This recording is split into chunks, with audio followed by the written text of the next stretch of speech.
إن الحمد لله نحمده ونستعينه ونستغفره ونعوذ بالله من شرور أنفسنا ومن سيئات أعمالنا من يهده الله فلا مضل له ومن يضلل فلا هادي له أشهد أن لا إله إلا الله وحده لا شريك له وأن محمدا عبده ورسوله اللهم صل وسلم على محمد صلى الله عليه وسلم وعلى آله وأصحابه الطيبين والطاهرين ومن سن بسنته إلى يوم الدين يا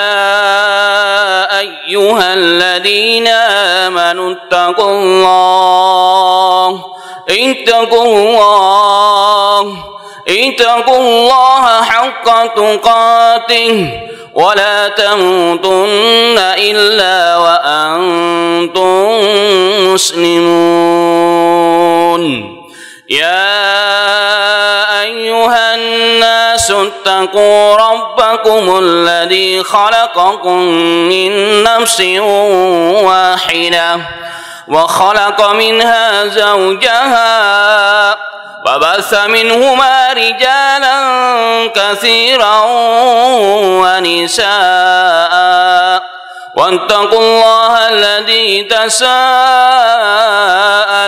به والأرحام إن الله كان عليكم رقيبا يا أيها الذين آمنوا اتقوا الله وقولوا قولا سديدا يصلح لكم أعمالكم ويغفر لكم ذنوبكم ومن يطع الله ورسوله فقد فاز فوزا عظيما أما بعد فإن أصدق الحديث كتاب الله وخير الهدي هدي محمد صلى الله عليه وسلم وشر الأمور محدثاتها وكل محدثة بدعة وكل بدعة ضلالة وكل ضلالة في النار.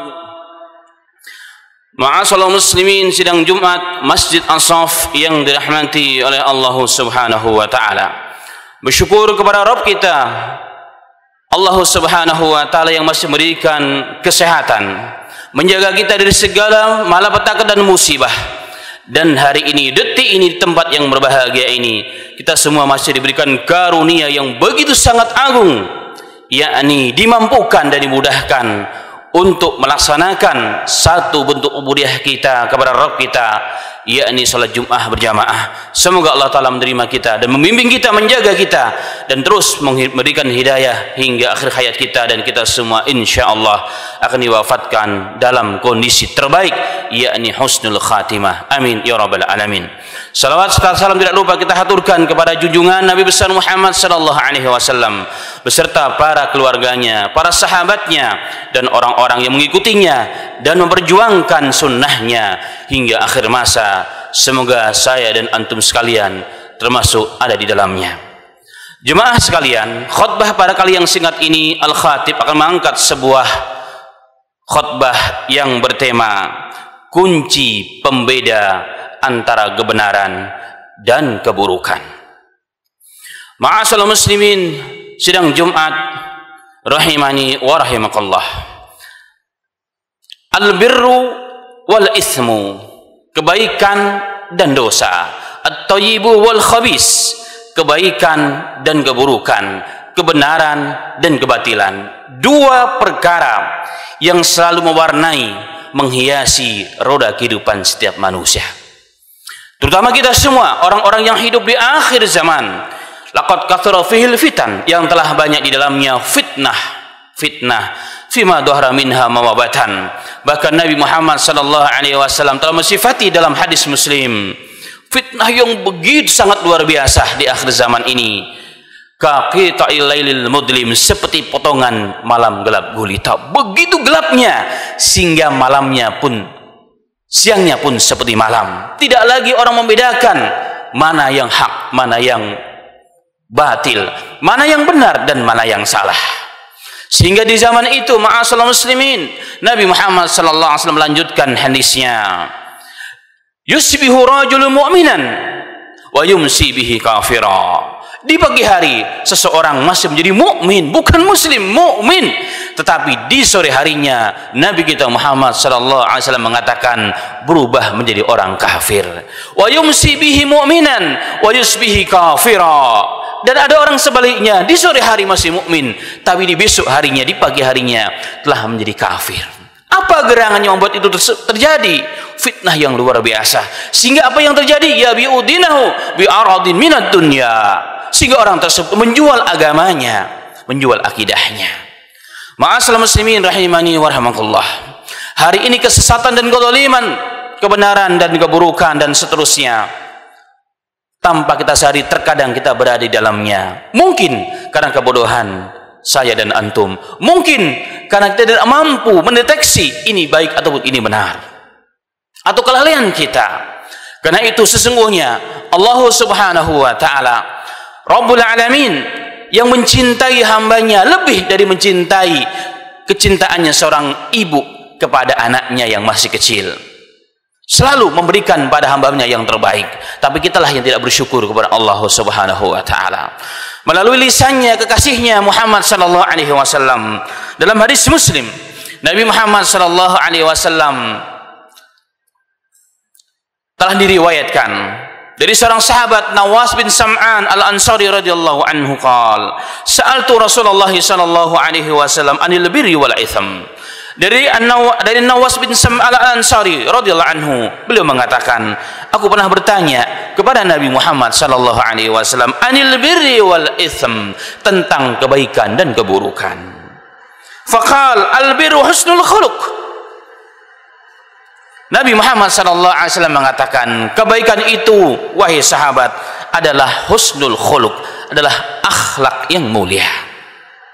Wal itsmu mahaki fi sadrik wa karihta yutali alin nas. Sedangkan keburukan itu, dosa itu adalah sesuatu yang ada di dadamu, yang membuat hatimu, dadamu menjadi ragu, bahkan engkau takut jika ada orang lain mengetahui apa yang kau lakukan. Itulah keburukan, kata Nabi Muhammad sallallahu alaihi wasallam. Dalam hadis yang lain, Nabi Muhammad sallallahu alaihi wasallam didatangi oleh seorang sahabat namanya Wabisah. Sebelum Wabisah bertanya, Nabi Muhammad bertanya duluan, "Jita tas'alul birri wal ism."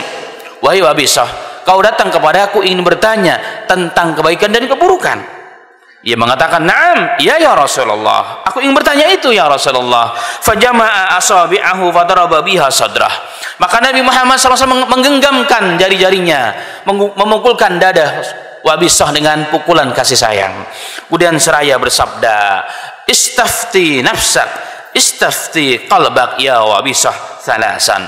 Rasulullah mengatakan, tanyakan dirimu, tanyakan hatimu, tanyakan dirimu, tanyakan hatimu, tanyakan dirimu, tanyakan hatimu. Kata Nabi Muhammad sallallahu alaihi wasallam, "Al-birru matma'annat ilaihi nafsu matma'anna ilaihi qalb." Karena Wabisah, sesungguhnya kebaikan itu adalah yang membuat dadamu, hatimu, jiwamu menjadi tenang. Itulah kebaikan. Dan sebaliknya, keburukan itu, kata Nabi Muhammad sallallahu alaihi wasallam, mahaka fi nafsik wa taraddada fi sadrik. Sesuatu yang membuat dadamu, hatimu menjadi ragu-ragu. Wa in aftakan nas wa aftauk, walaupun seluruh manusia mengatakan benar, tapi hatimu ragu, hatimu tidak tenang, maka jangan-jangan itu adalah keburukan, kata Nabi Muhammad sallallahu alaihi wasallam. Wal hadis sahih riwayat Ahmad dalam musnadnya dan juga Al-Imam Darimi rahimahullahu taala. Ma'asyiral muslimin rahimani wa rahimakallah. Dari dua hadis yang singkat tersebut dapat digambarkan, yang pertama, bahwa Allah Rabbul Alamin memberikan karunia yang besar kepada hamba-hambanya. Dibawakan dalam diri setiap manusia insting, kemampuan untuk membedakan antara hak dengan yang batil. Dan ini merupakan rahmat Allah Subhanahu wa taala kepada manusia. Makanya kita lihat tidak jarang orang-orang bahkan yang tidak beriman kepada Allah dan hari akhir, dia melakukan kebaikan dan menjauhkan diri dari keburukan. Kenapa? Karena pada setiap manusia ada hati yang paling dalam, yang masih suci dan bersih, yang belum tercampur dengan apapun. Dia punya sinyal, dia mampu menerima radar sekecil apapun, ini baik ataupun ini buruk. Tetapi ma'asyiral muslimin rahimani wa rahimakallah, ada satu hal yang perlu kita cermati adalah bahwa sinyal atau radar kita pada hati kita yang Allah berikan melalui karunia Allah kepada setiap manusia itu bisa padam, bisa rusak, bahkan bisa mati. Pertanyaannya, dengan apa radar tersebut bisa mati? Dengan dosa-dosa yang dilakukan oleh setiap manusia. Dalam hadis yang sahih, Nabi Muhammad SAW bersabda, "Innal abda idza akhta'a khati'atan nuqtat fi qalbihi naqtatus sauda." Sesungguhnya manusia jika dia berbuat dosa dan tidak beristighfar kepada Allah, maka akan ada dalam hatinya satu titik noda hitam. Hati manusia bersih. Tapi jika kita berbuat dosa dan tidak menyadarinya, tidak beristighfar, tidak bertaubat kepada Allah, maka hati kita akan menjadi hitam. Kemudian jika kita tambah lagi dosa kita menjadi hitamnya dua, jika terus menerus, maka hati kita akan menjadi hitam gelap gulita. Disitulah firman Allah mengatakan, khatamallahu ala qulubihim wa ala sam'ihim wa ala absarihim ghishawah wa lahum adzabun adim. Orang-orang yang seperti ini, telinganya, pendengarannya, hatinya bahkan dikunci, ditutup oleh Allah Subhanahu wa taala. Dengan apa? Dengan dosa-dosanya. Sehingga orang-orang seperti ini, ma'asyiral muslimin, tidak lagi mampu untuk menangkap sinyal yang sangat lembut dari isyarat Tuhan yang Maha Esa, Allah Subhanahu wa taala, bahwa ini keburukan dan ini kebaikan. Yang kedua, ma'asyiral muslimin rahimani wa rahimakallah.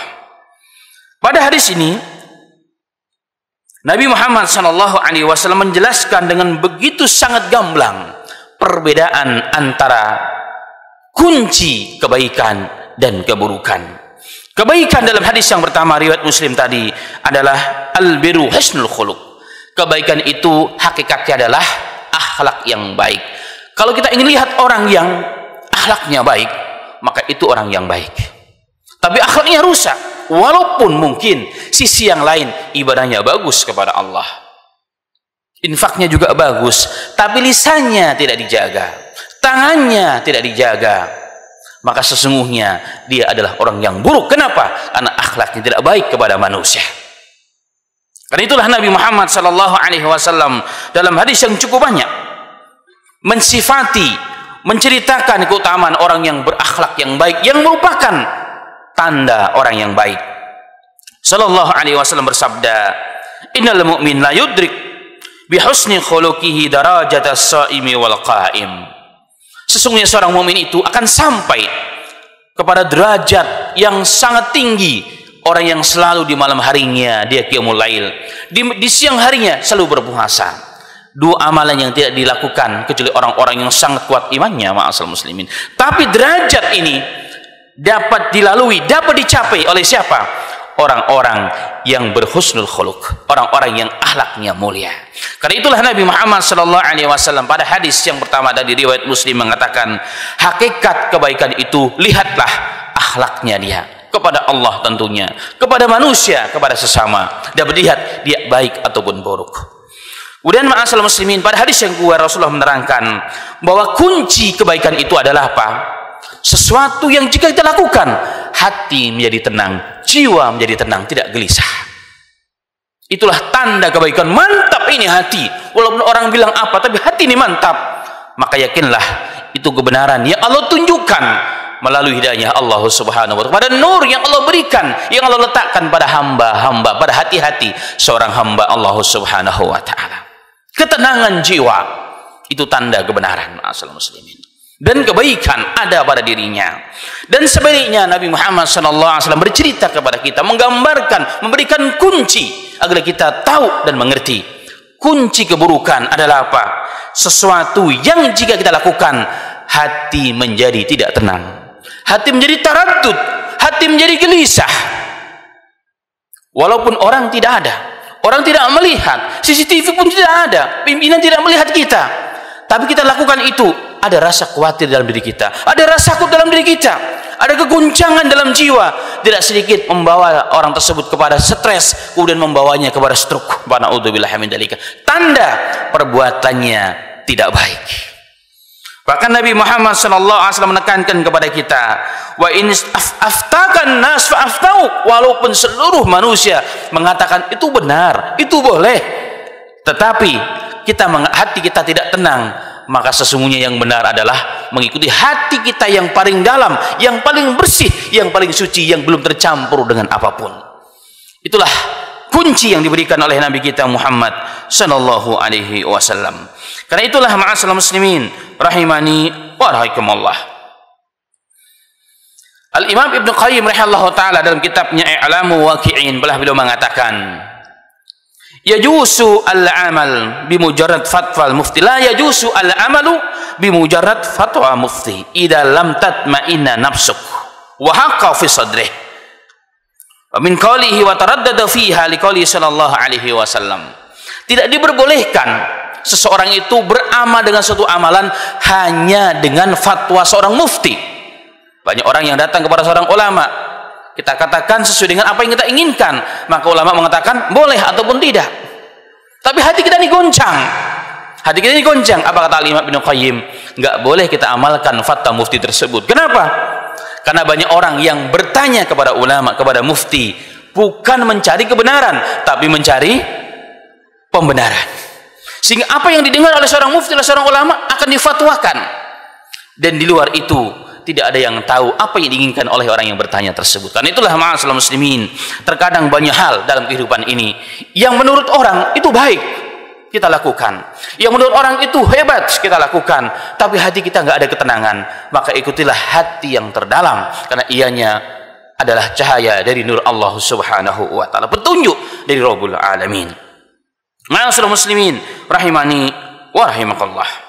Karena itulah ma'asyiral muslimin rahimani wa rahimakallah, hadis ini memberikan keterangan kepada kita, kejelasan yang sangat jelas, perbedaan, kunci perbedaan antara hak dengan yang batil, antara baik dengan yang buruk, yang merupakan anugerah setiap manusia yang yang diberikan oleh Allah subhanahu wa ta'ala. Semoga bermanfaat bagi kita semua. Walhamdulillahirabbil alamin.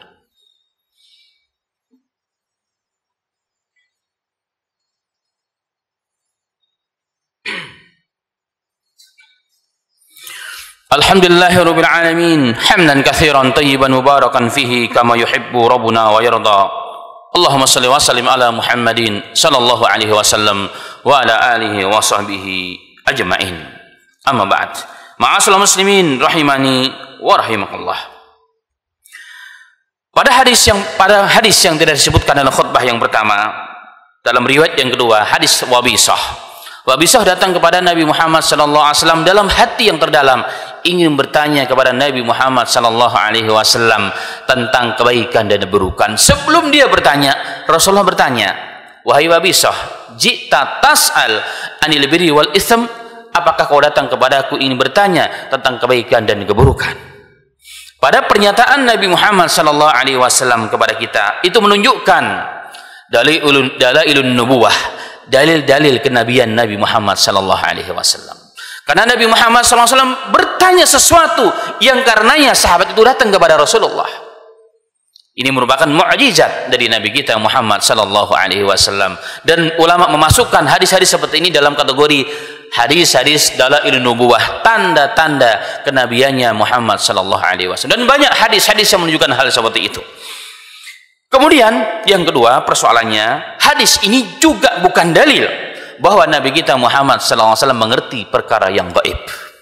Nabi Muhammad sama sekali pada hadis ini tidak menunjukkan bahwa Nabi Muhammad mengerti apa yang gaib, apalagi mengetahui sesuatu yang Rasulullah telah meninggal dunia, apalagi mengetahui kondisi kita pada ini. La Allah, demi Allah tidak, Rasulullah tidak mengetahuinya kecuali jika memang Allah berkehendak untuknya.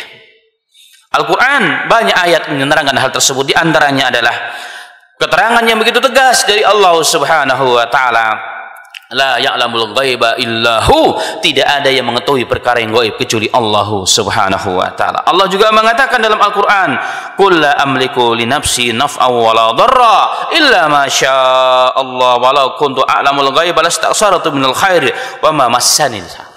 Allah taala mengatakan, katakanlah ya Muhammad, jiwaku tidak bisa memberikan manfaat atau mudarat illa masya Allah, kecuali apa yang dikehendaki oleh Allah Subhanahu wa taala. Walau kuntu alamul ghaib, seandainya aku mengetahui perkara yang gaib, lastaksartu minal khair, akan ku perbanyak amalan-amalan tersebut sehingga aku tidak akan terkena keburukan dari siapapun. Itu kata Allah mensifati Nabi Muhammad sallallahu alaihi wasallam, sehingga Nabi Muhammad bukanlah manusia yang mengetahui perkara yang gaib kecuali jika datang wahyu dari Allah Subhanahu wa taala. Kemudian ma'asyiral muslimin rahimani wa rahimakumullah, yang terakhir menyimpulkan hadis ini atau dua hadis di atas adalah bahwa di antara rahmat Allah yang begitu agung yang terkadang banyak di antara kita tidak menyadarinya, bahwa setiap manusia dibawakan kekuatan insting petunjuk dari Rabbul Alamin, hati yang paling dalam untuk membedakan kebaikan dan keburukan. Dan ini semakin orang baik, semakin orang tersebut saleh, maka semakin tajamlah hati yang terdalam tersebut untuk bisa membedakan ini hak ataupun batil. Tetapi ada catatan penting, bukan berarti hati kita mengatakan benar tapi bertentangan dengan Al-Quran dan hadis. Maka hati kita, jiwa kita harus tetap tunduk kepada Al-Quran dan sunnah Nabi Muhammad sallallahu alaihi wasallam. Tidak boleh menjadikan dalil hadis ini bahwa apa-apa yang dikatakan oleh hati akan benar. Tidak demikian juga jika bertentangan dengan Al-Quran dan hadis Nabi Muhammad sallallahu alaihi wasallam. Tapi sesungguhnya hadis yang dibahas ini dalam khutbah yang sangat ini sejalan, sesuatu yang memang benar, pasti hati kita akan menerimanya, hati kita akan menjalankan dengan tenang, dengan bahagia sentosa. Demikian khutbah yang singkat ini, semoga bermanfaat bagi kita semuanya, dan kita berdoa kepada Allah Subhanahu wa taala semoga sesuatu yang besar tersebut yang ada pada hati setiap kita terus dijaga oleh Allah Subhanahu wa taala sehingga ianya tidak menjadi redup, bahkan ianya menjadi mati. Dan kita berdoa kepada Allah Subhanahu wa taala semoga kita semuanya dijaga oleh Allah dari segala malapetaka, fitnah dan fitan fi ma dhahara minha ma batan. Allahumma shalli wa sallim ala Muhammad wa ala ali Muhammad kama shallaita ala ali Ibrahim wa ala ali Ibrahim innaka Hamidum Majid. Allahumma barik ala Muhammad wa ala ali Muhammad kama barakta ala ali Ibrahim wa ala ali Ibrahim innaka Hamidum Majid. Allahumma ansur Islam wal muslimin wa damir a'da'ana wa a'da'atin ya rabbal alamin. Allahumma rabbana la tuzigh qulubana ba'da id hadaitana wa hab lana min ladunka rahmah innaka antal wahhab. Allahumma rabbana atina fid dunya hasanah wa fil akhirati hasanah wa qina adzaban nar walhamdulillahi rabbil alamin wa aqimus shalah.